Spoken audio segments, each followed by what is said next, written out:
Exomologiste tokirio te agathos alleluia. Otis ton neona to eleos aftu alleluia. Okay, cool.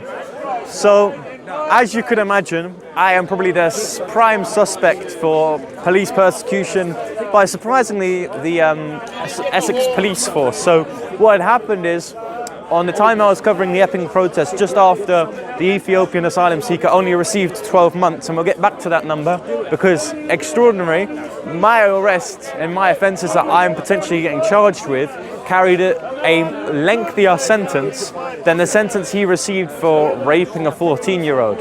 And of course, because we know that prison capacities are only at 97.5%, we know that he'll most likely serve only half, even less than that, for violently taking advantage of the most vulnerable in society. Now, whilst covering this protest, there's something called a Section 14 of the Public Order Act, and it gives the police the ability to sanction assembly/protests within the area that section is given. It allows the police to restrict when, where, and whether the protests have to move at a certain time. Now, before this section was given in place on the road in which the protest was occurring, I had booked a cab, which of course covers under the section the attempt to leave the area.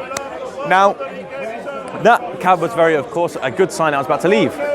I was waiting 6 minutes. I showed the police officers who said you need to leave, it's a section in place. I had booked it. I had moved away from the area of the section in which I was then arrested for Section 14 of the Public Order Act.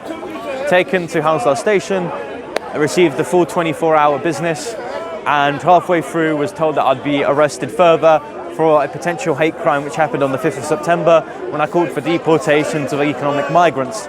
So that bogus trumped up charge was only used by the sergeant who authorised my arrest to then allow for potential further arrests to be done for other offences that they believe I may have committed. Now, I was only giving a duty solicitor, and of course, lawyer fees are quite high. I think the maximum sentence if I were to be tried as an adult would be 2 years. But of course, being in youth court, I'd only really be put in a youth detention centre or have under the Rehabilitation Act where I have to see regularly youth offenders to kind of stop me re-offending.